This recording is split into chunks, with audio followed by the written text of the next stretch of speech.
اور دوسری بات، یہ شریفوں کا گھر ہے، یہاں لڑکیاں ننگے سر مردوں کے سامنے نہیں چلتی، نہ ہی ایسے لباس سے انہیں متوجہ کرتی ہیں۔ بہتر ہے اپنا پہناوا بدلو۔ اس کے لباس پر تنقیدی نظر ڈالتے انہوں نے کہا۔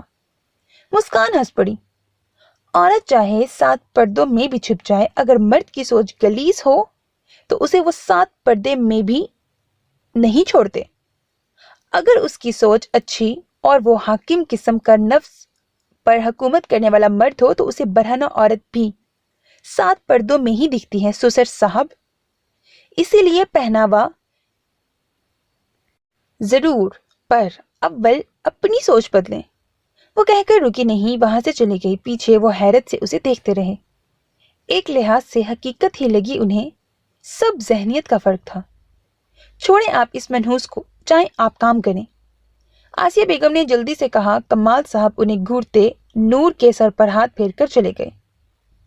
وہ جب روم میں آئی تو بے ساختہ ہی لبوں کو مسکراہٹ نے چھو لیا۔ آہستہ سے دروازہ لاک کر کے اس نے قدم اس کی طرف اٹھائے اور بیڈ پر ایک پاؤں ٹکائے اسے دیکھنے لگی۔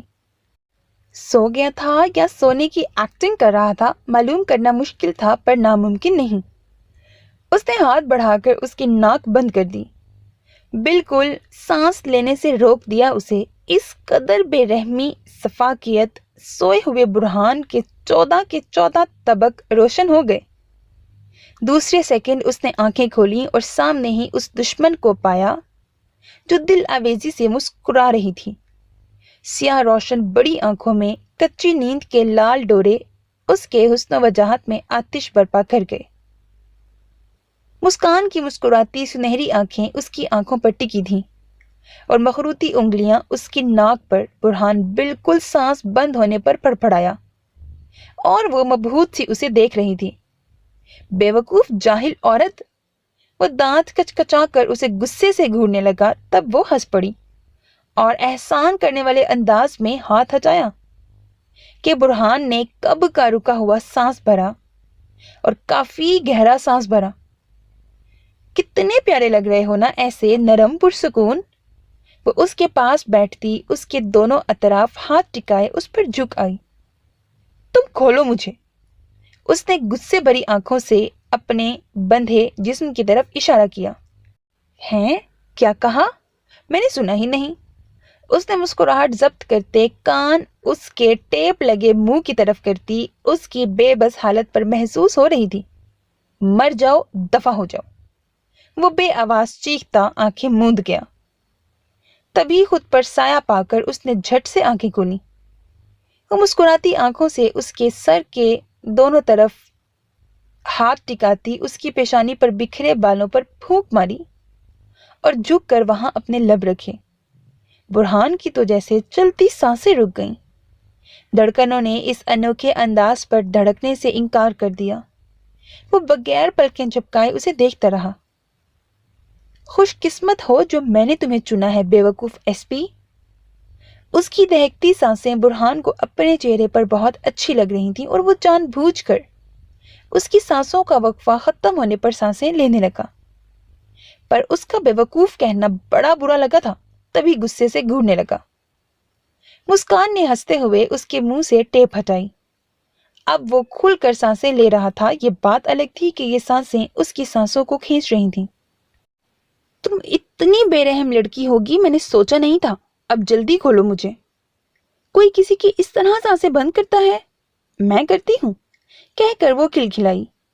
کیا تھا اس کی کھلکھلاہٹ میں؟ غرور، سفاکیت، انوکھا ضرور۔ کھولو مجھے یار، صبح سے بندھا ہوا ہوں، کچھ بازو کا ہی رحم کر لو۔ وہ منتوں پر اتر آیا۔ مسکان کو بھی شاید رحم سا آ گیا، تبھی اپنی انگلی اس کی بازو پر رکھتے برہان کی پھیلی آنکھیں دیکھ کر وہاں زور دیا کہ وہ بلبلا اٹھا۔ بے رحم؟ دل جلا ڈالا۔ درد سے اس نے آنکھیں میچ لیں۔ تبھی مسکراتے اس نے اس کے بازو سے کھولا اور پھر جیب سے کیز نکال کر اس کے ہاتھ آزاد کرتی دوپٹہ نکال کر پاؤں کھولنے لگی۔ چلو تیاری کرو، شاپنگ پر جانا ہے۔ اپنے بازو سے نکلتے خون کو روئی سے صاف کر کے اس نے غصے سے کہا اور منہ کے بل تکیے پر گر گیا۔ مسکان اسے سوتے دیکھ کر کندھے اچکاتی اس کی کمر پر سر ٹکا کر لیٹ گئی۔ تم کیوں مر رہی ہو؟ کہاں جانے والی نظروں سے دیکھتے برہان نے اسے گھورا۔ کیونکہ تم مر رہے ہو، اور میں نے طے کیا ہے جب تم مرو گے تب میں مروں گی، پر یاد رہے پہلے تمہیں مار کر، کیونکہ مجھے تم پر ذرا برابر بھی بھروسہ نہیں۔ ایسا نہ ہو مجھے مار کر خود پیچھے عیش کرو۔ وہ منہ بنائے بولی۔ تبھی ہی جھٹکے سے برہان نے مسکراتے کروٹ بدلی۔ مسکان کا سر سیدھا اس کے پیٹ پر گرا اور اس نے اس کے بازو سے پکڑ کر کھینچتے اپنے حصار پہ جکڑا۔ بڑا شوق ہے تمہیں میرے ساتھ مرنے جینے کا؟ وہ طنزیہ کاٹ دار لہجے میں بولا۔ شوق نہیں، محبت ہے تم سے ایس پی۔ اس لڑکی کو تم سے محبت ہے جس کے حصول کے لیے کئی لوگ عالم کے در پر بھکاری بن چکے تھے۔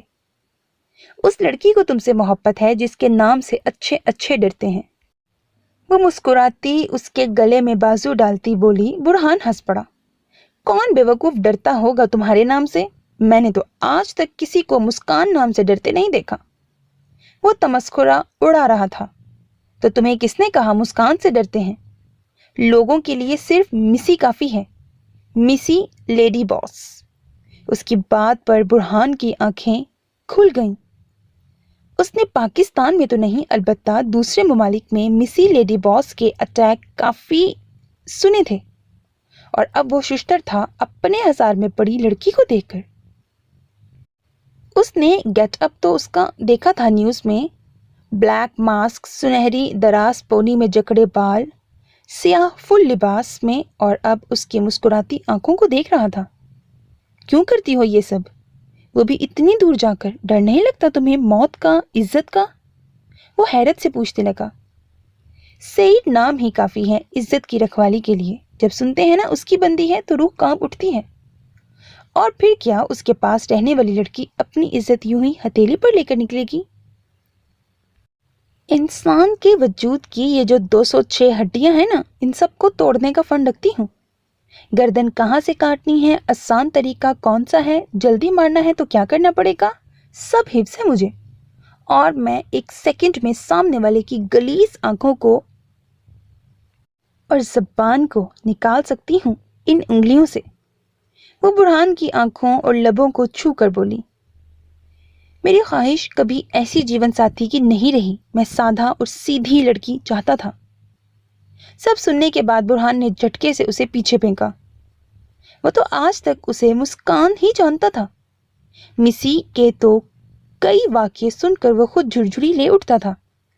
کتنی بے رحم موت دیتی تھی وہ، کئی لڑکیوں کے ٹکڑے اس نے دیکھے تھے۔ وجود کے اور میڈیا پر مسی لیڈی باس کا ذکر ہو رہا تھا تب وہ اسے کوئی سیریل کلر سمجھتا تھا، کیونکہ ایسے بڑے شہروں میں اکثر وہ پائے جاتے تھے۔ پر اسے کیا معلوم تھا اس کی بیوی ہی۔ میں تمہاری خواہش کی پابند نہیں ایس پی۔ اس کے پیچھے دھکیلنے پر مسکان غصے سے بولی۔ رہنا بھی مت، کیونکہ بڑا اذیت ناک ہے وہ احساس جب ہم کسی دوسرے کے پابند ہو جاتے ہیں۔ یہاں تم مجھ سے محبت نہیں، خود غرضی نبھا رہی ہو۔ اپنا ڈریس نکالتے وہ چبا چبا کر کہہ رہا تھا۔ ہاں تو میں ہوں خود غرض، اور بتا رہی ہوں اگر میری خود غرضی میں ٹانگ اڑائی تو جینا حرام کر دوں گی تمہارے خاندان کا۔ وہ پھیل کر بیڈ پر لیٹے بولی۔ برہان گہرا سا سانس بھر کر رہ گیا۔ اچھا سنو، یہ ازل کون ہے؟ سرسری لہجے میں برہان نے رخ اس کی طرف کیا۔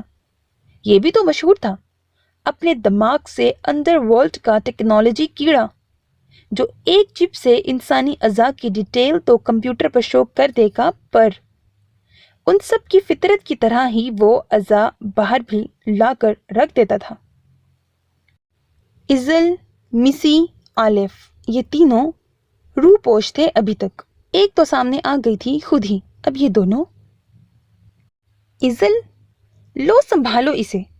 ایک دم ہی بغیر نوک کیے داد غصے سے اندر داخل ہوا اور مسکان کے سامنے فیری کو رکھا، البتہ اسے سرد نظروں سے گھورنا نہیں بھولا تھا۔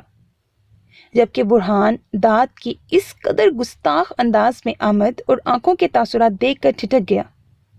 اس نے فوراً مسکان کی سمت دیکھا، پر وہ مسکرا رہی تھی۔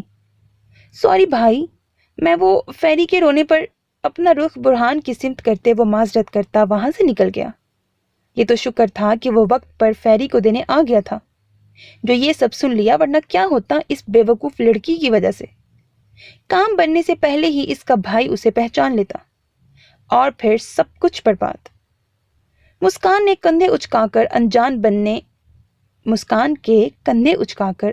بننے پر برہان ساری سوچوں کو سائٹ پر محفوظ رکھتے فریش ہو کر انہیں لے کر وہاں سے نکلا۔ آسیہ بیگم تو نور کو جانے پر روکتی رہ گئی، پر اس نے کسی کی نہیں سنی اور اسے بھی ساتھ لے آیا۔ میری چھوٹی سی گڑیا کا ڈریس بھائی پسند کرے گا، کیوں نور؟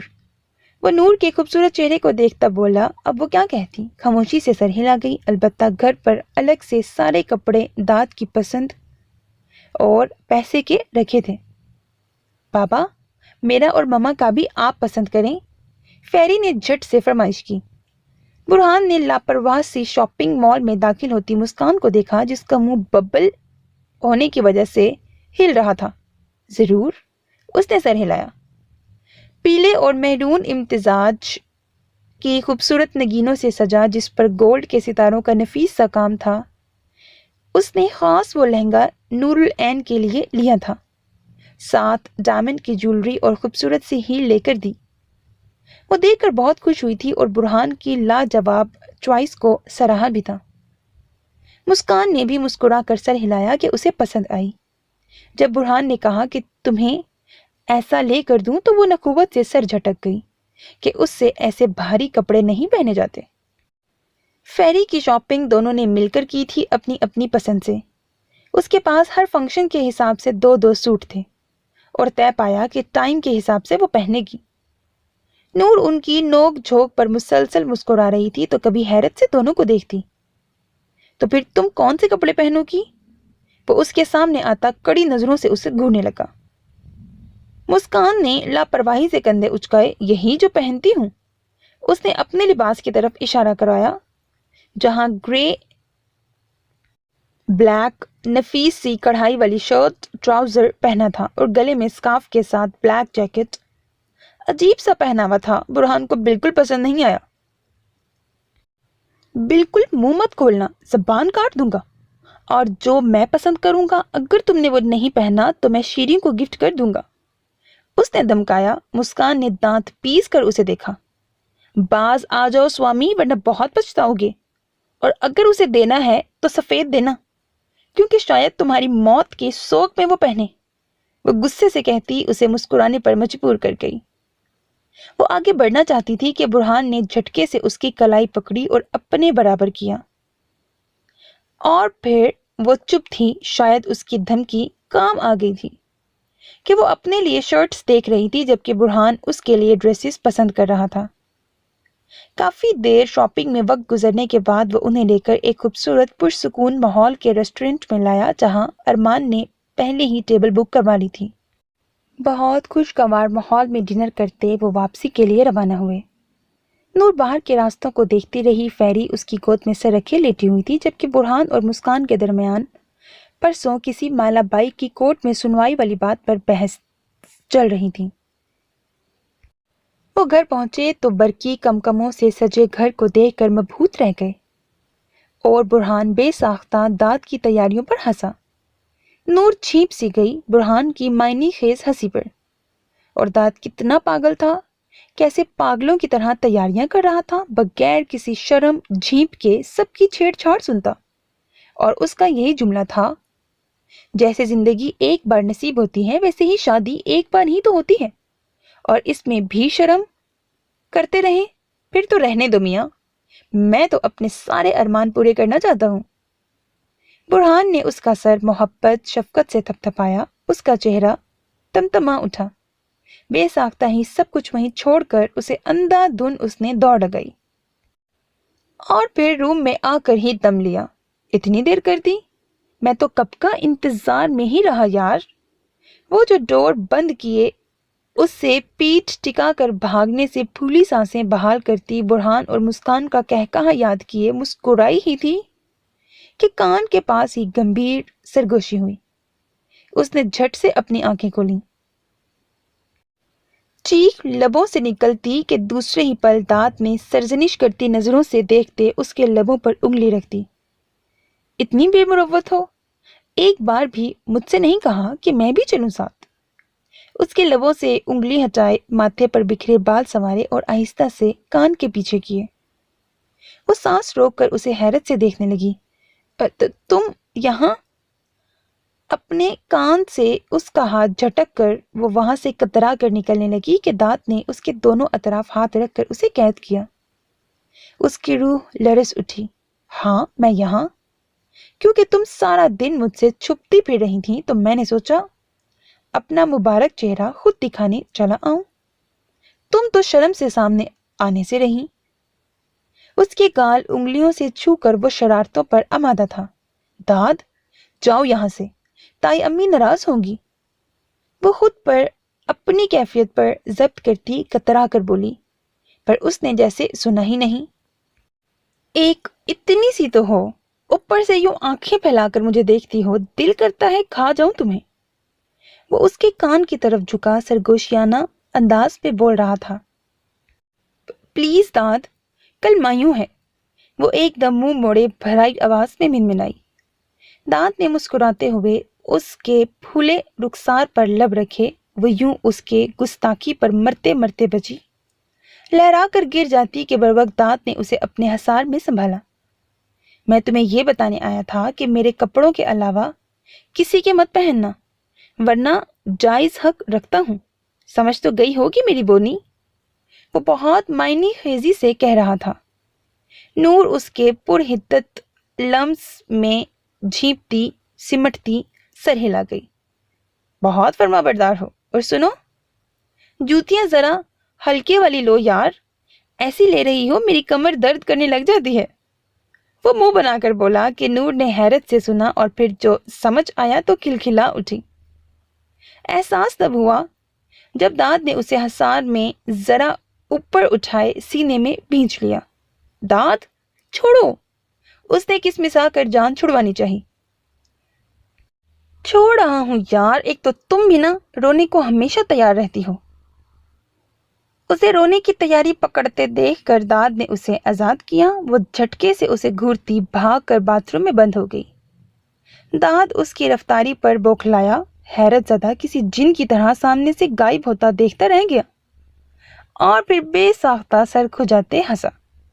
کہاں جاؤ گی بونی؟ میرے پاس ہی آنا ہے۔ آپ ناراض تو نہیں ہے نا سمی جی؟ عالم کے جانے پر سمی جب حور کو سوتے ہوئے دیکھ کر واپس نیچے آ رہی تھی کہ اچانک جم سے پسینہ صاف کیے نکلتا عارف اس کے راستے میں آ گیا۔ وہ بوکھلائی، پھر اسے پسینے سے بھیگی شرٹ دیکھ کر سٹ پٹائی۔ دوسرے ہی پل اس کی باتوں کا سوچتی غصے سے گھور کر دوسری طرف جانے لگی۔ دیکھو دماغ سے آری، میں نے تمہاری ان واہیات حرکتوں کا عالم سے ذکر کر دیا تو لاتے مار کر باہر نکالے گا، اسی لیے اپنی زندگی کے لیے بہتری چاہتے ہو تو باز آ جاؤ۔ وہ غصے سے تیکھے لہجے میں کہتی آگے بڑھ گئی۔ عارف کی نظروں کے سامنے تو بس اس کے سوٹ کی ہم رنگ بلو چوڑیاں گھوم رہی تھیں۔ کیا الانداز ہے الغصے کا میری المعصوم سمی جی۔ وہ ٹھنڈی آہ بھرتا بھاگتا اس کے پیچھے آیا۔ دیکھیے، لات میں سہ لوں گا، پر آپ بس یوں ہی مجھ پر غصہ کرتی رہا کریں۔ اس کے ہم قدم ہوتے وہ التجائیہ بولا۔ سمی کا دماغ گھوم گیا۔ وہ رکی اور غصے کی تپش سے سرخ چہرے سے اسے دیکھنے لگی۔ ویسے آپ کو معلوم ہے آپ 200 سال جئیں گی؟ وہ خوشی سے چہک کر بولا اور تولیے سے گردن کا پسینہ صاف کیا۔ کیسے؟ وہ پوچھ کر ایک دم لب بھیج گئی، اس کے لبوں پر کھلتی شرارت بھری مسکراہٹ دیکھ کر۔ کیونکہ میں ابھی جم میں آپ کے بارے میں 2 باتیں سوچ رہا تھا کہ آپ سامنے آ گئیں، اس سے آپ 200 سال لمبی زندگی میرے ساتھ رہیں گی، اس نے خوشی سے بتایا۔ سمی نے ضبط سے گہرا سانس بھرا۔ وہ اب تک اس کا مذاق جھیلتی آئی تھی، پر اب حد سے سوا تھا، وہ برداشت نہیں کر سکتی تھی یہ بکواس۔ دیکھو بیٹے، تم لا حول ولا قوت الا باللہ استغفر اللہ نعوذ باللہ اللہ معافی واللہ، کیا بول رہی ہیں سمی جی؟ آپ سیدھا لاتے مار لیں، پر یہ تو نہ کہیں آپ میرے جذبوں کی ناقدری کر رہی ہیں. مجھے آپ سے بہت سی امیدیں ہیں. وہ دہل کر اس افتاد پر بوکھلایا کہ سمی کا دماغ جھنجھلا گیا. چٹاک. تم ایک بدتمیز لڑکے ہو. سدھر جاؤ ورنہ میں سچ میں عالم کو بتا دوں گی. اس کی امید کے بدلے آج پھر چانٹا ملا تھا. وہ مبہوت سا اس کی پشت کو دیکھتا رہ گیا. ہوش تو تب آیا جب موبائل رنگ ہوا. کیا مارتی ہے ظالم. پر مانے یا نہ مانے پیار تو آپ کو ہے مجھ سے سمی جی، ورنہ میرے ایک دفعہ خواہش کرنے پر آپ مجھے یوں محبت سے آری نہ کہہ کر پکارتی. گنگناتا وہ تولیہ لہرائے اندر کی سمت بڑھا. مجھے ایک کام سے جانا ہے، میں جاؤں؟ رمشا ہور کے سونے پر عارب سے پوچھنے لگی. کہاں جانا ہے؟ عارب نے گھورا. وہ گڑبڑا گئی. کچھ شاپنگ کرنی ہے پرسنل. اس نے ہچکچاہٹ کے ساتھ جھجکتے ہوئے کہا. وہ لب بھیج گیا. اوکے، لسٹ بنا دو، مل جائیں گی. وہ اس کی ویران نیلی آنکھوں میں دیکھتا بولا. رمشا نے نظریں چرا لی. مجھے خود اپنی چیزیں لینی ہیں، آپ اجازت دیں مجھے. اب کی بار وہ جھنجھلا کر غصے سے بولی. اگر میں اجازت نہ دوں تو؟ اس کا ہٹ دھرمی بھرا لہجہ عارب کو غصہ دلا گیا. تبھی تیز تمسخر بھری نظروں سے گھورتے ابرو اچکائی. رمشا نے ہراساں ہو کر اس نرم مزاج والے ہنستے مسکراتے شخص کے یکسر بدلے تاثرات دیکھے. اپنے قدم پیچھے کیے. عارب بھی شاید اس کی نیلی پھیلی آنکھوں کی نمی دیکھ چکا تھا، تبھی خود کو ملامت کی. اچھا رکو، جاؤ، پر میرا ایک آدمی تمہارے ساتھ ہوگا. تم اپنی گاڑی میں نہیں، ہماری گاڑی میں جاؤ گی. اس کے قدرے نرم لہجے پر وہ خود کو سنبھالتی سر ہلا گئی، ورنہ عالم کے ایک بار پھر انکار نے اسے توڑ دیا تھا. اس نے سوچا تھا اگر عالم جیسا شخص اس کی زندگی میں آئے گا تو ہر غم ختم ہو جائے گا، پر شاید ابھی بہت اذیتیں لکھی تھی. بچپن میں ایکسیڈنٹ میں ماں باپ کا چھوڑ جانا، پھر ماما مامی کی اگنورنس، اپنے بچوں پر توجہ اور اس کا اکیلے اکیلے چھپ کر گھٹ کر جینا. پھر ایسے ہی ڈاکٹر کی تعلیم لیتی وہ اپنی ویران زندگی میں گم تھی کہ زندگی میں جیسے بہار سی آ گئی جب نظریں بے ساختہ اس مغرور بے نیاز بوڑھی آنکھوں والے دراز قامت باڈی بلڈر سعید عالم کو دیکھا تھا. کانوں میں لگے بلوٹوتھ پر مدھم آواز میں باتیں کرتا، آس پاس کے ماحول سے بے پرواہ بے نیاز، اپنے سحر انگیز شخصیت سے انجان جاگنگ کرتا اس کے دل کے تاروں کو چھیڑ گیا. زندگی جیسے گنگنا اٹھی. اس کے گرد تتلیاں گھوم گئیں، پر جلد ہی ان پر اوس پڑ گئی جب اس انسان نے اسے آنکھیں نکالنے کا کہا تھا. وہ اس سے بھی گریز نہ کرتی، پر پھر اس کا غائب ہو جانا، جاگنگ پر کافی عرصہ نہ آنا، اور ایک دن اسے شاپنگ مال میں خوبصورت غیر معمولی حسن کی مالک دھان پان سی لڑکی کے ساتھ اس کے نخرے اٹھاتے اس نے دیکھا تھا. تبھی زندگی میں پہلی بار دل چاہا تھا سوسائڈ کر لے. ویسے بھی پیچھے تھا کون؟ اس کا رونے والا کوئی بھی تو نہیں تھا. ماما مامی اور ان کی نخریلی بیٹیاں تھیں جو خوش ہوتی اگر وہ سوسائڈ کر لے، کیونکہ پھر تو اس کی جائیداد ان کے نام ہو جاتی. بیک وقت اسے اپنی قسمت پر، بد نصیبی پر بہت رونا آیا. وہ عارب کو ساکت چھوڑ کر منہ پر ہاتھ رکھتی وہاں سے بھاگ گئی، جبکہ وہ پیچھے ارے اوئے بہن ڈاکٹرنی کرتا رہ گیا. میں کچھ نہیں کر سکتی، بہت مشکل ہے وہاں سے کچھ بھی ثبوت حاصل کرنا. رمشا نے پریشانی سے پاس کھڑے سیاہ کیپ میں موجود برہان کو کہا. اس نے تیز نظروں سے گھورا. تو پھر کیوں آئی تھی میرے پاس کہ میری مدد کرو گی بیسٹ کے خلاف ثبوت حاصل کرنے میں؟ میں نے تمہیں اس کے ہاسپٹل میں جاب دلائی جہاں سے وہ اپنی بیوی بہن کے لیے ڈاکٹرز بلاتا ہے، اور تم اس کے گھر میں بسیرا پا کر اب مکر رہی ہو مس رمشا. وہ نیچی آواز میں گرایا، ورنہ بس نہیں چل رہا تھا اتنے قریب آ کر اس لڑکی کے دھوکے بازی پر اسے شوٹ کر دے. دیکھو میں نے پوری کوشش کی پر کچھ نہیں کر پائی. بس اتنا معلوم پڑ گیا ہے کہ بیسٹ کوئی اور نہیں سعید عالم ہی ہے، اور کوئی کنگ کا آدمی تھا پہلے، پر اب اسے وہ مارنا چاہتا ہے. کوئی قہر زمان بھی ہے، شاید رئیس زمان کے نام سے جانا جاتا ہے. اس نے ڈرتے ڈرتے اتنے دنوں سے حاصل کی گئی سعید کے خلاف معلومات برہان تک پہنچائی. وہ چونک گیا. رئیس زمان؟ اس کے دماغ میں دھماکہ ہوا. اور رئیس زمان کی میٹنگ یاد آئی جب وہ حور العین کو بلائنڈ بیوٹی کہہ کر بلا رہا تھا، اور پھر اس پر اٹیک۔ کنگ؟ کیا بلیک کنگ؟ اس نے دہشت گرد کا نام لیا۔ ہاں وہی بلیک کنگ نام ہے پورا۔ رمشا اپنی مطلوبہ چیزیں لیتی سر ہلا گئی۔ سعید کا اس دہشت گرد سے کیا تعلق؟ اور اگر اس سے تعلق ہے تو حور العین کا ان سے کیا تعلق؟ وہ الجھ گیا، وہ مکمل طور پر الجھ گیا۔ کچھ بھی کہے بغیر وہاں سے نکلتا چلا گیا۔ رمشا اس کے یوں چلے جانے پر ششتر کھڑی رہ گئی۔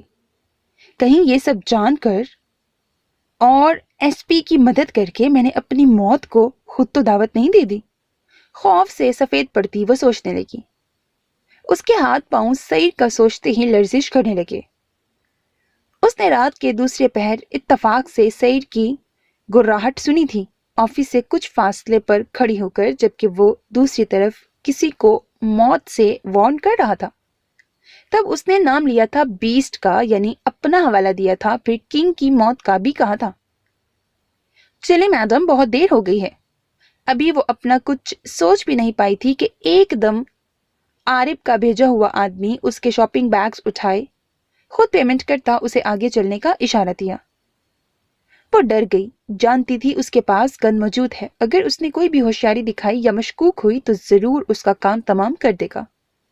تبھی خاموشی سے آگے چل کر گاڑی میں بیٹھ گئی اور اس آدمی نے بیگز اس کے پاس سیٹ پر رکھتے ڈرائیونگ سیٹ پر بیٹھا گاڑی لاک کرتے اسٹارٹ کی۔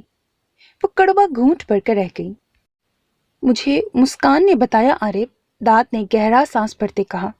صحیح بتایا ہے۔ اس کی چلتی انگلیاں لیپ ٹاپ پر لمحے بھر کو ساکت ہوئی تھیں، پھر سے اسی رفتار سے چلنے لگی۔ شہد رگ آنکھیں پل کو سکڑی۔ وہ فوراً اپنی جگہ سے اٹھا۔ آفس کے مختلف دیوار گیر اسکرینز کی وجہ سے صبح جیسی روشنی پھیلی ہوئی تھی۔ ایک دیوار گیر اسکرین پر مختلف ڈیوائس شو ہو رہی تھی۔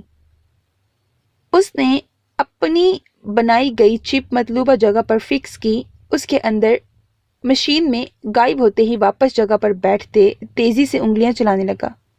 تبھی اس دیوار گیر اسکرین پر چپ کا فالٹ شو ہوا کہ کیوں اس کی چپ رکاوٹ کر رہی تھی مقصد میں، مطلب پھر سے ری میک کرنا پڑے گا۔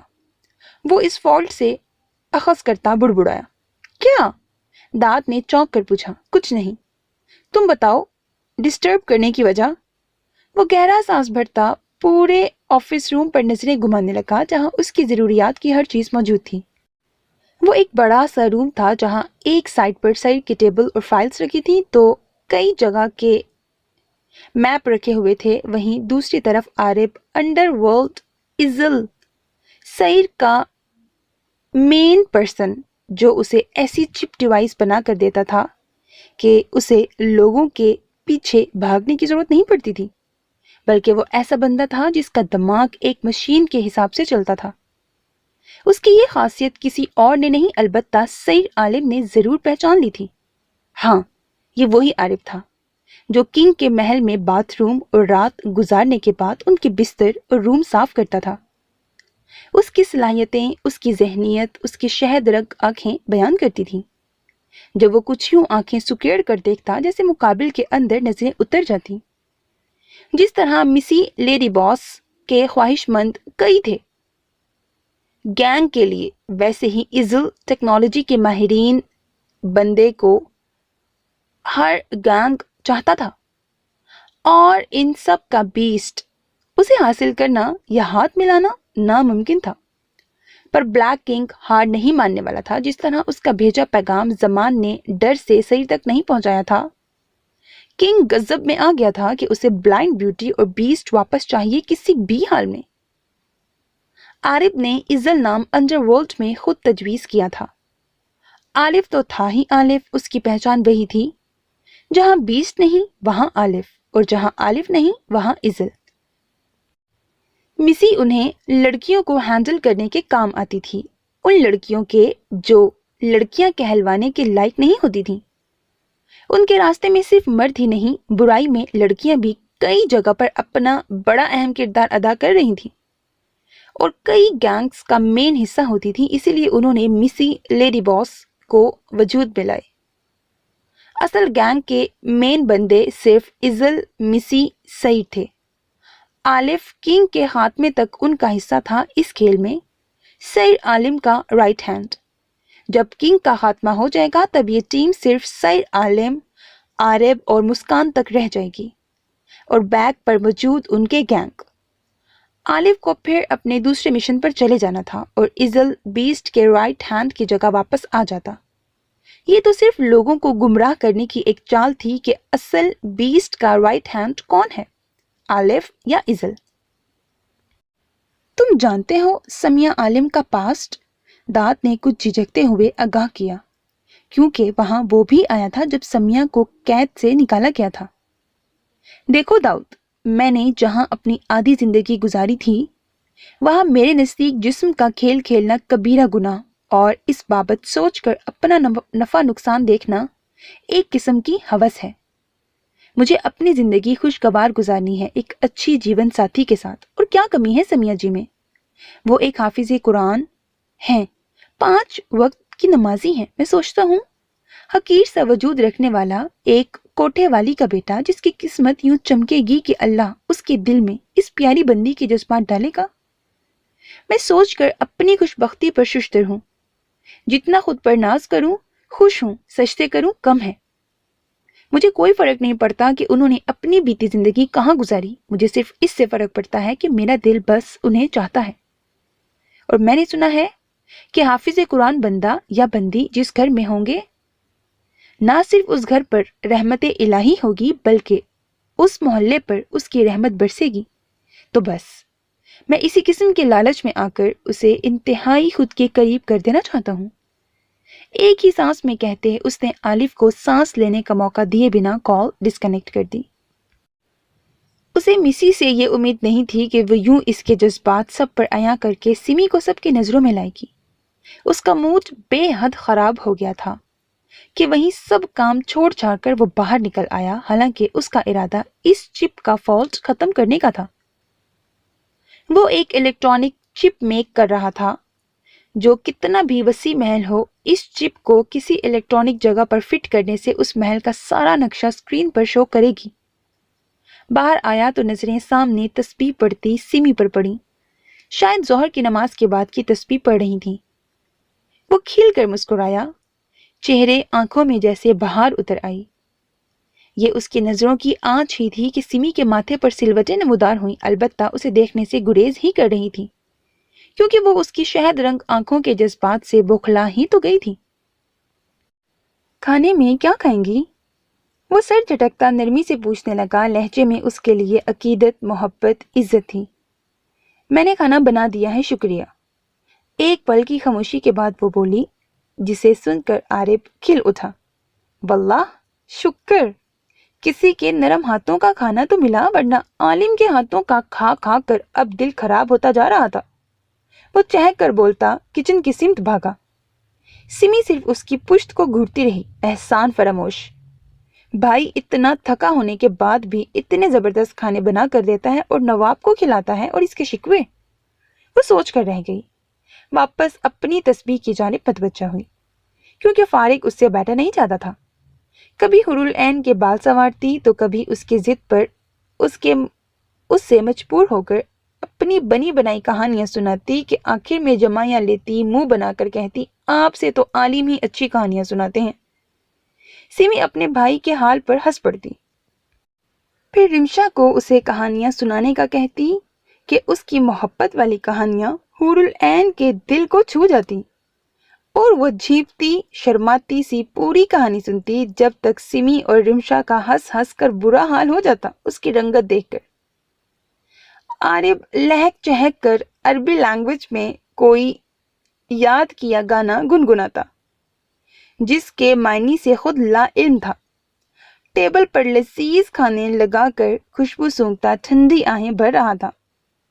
سمی نفی میں سر ہلاتی رہ گئی، اور ڈاکٹرانی صاحبہ ذرا حور العین کو تو لے آئیں، اس نے زور سے ہانک لگائی۔ رمشا سنتی سر ہلا کر گارڈن کی جانب بڑھ گئی، کیونکہ کچھ دیر پہلے وہ اسے وہیں چھوڑ کر آئی تھی۔ وہ اب حور العین سے کچھ نہیں کہتی تھی، کیونکہ وہ جان گئی تھی کہ اس انسان کے نہ ہوتے بھی اپنی بیوی پر پوری نظر ہوتی ہے، پر اسے اب اپنی زندگی کا سوچنا تھا یا اپنی قسمت کا۔ So میرے عزیز listeners, that was the end of episode پتہ نہیں کون سا. Hope that you like it. اپنا خیال رکھیے گا نیک تمناؤں کے ساتھ. اللہ حافظ.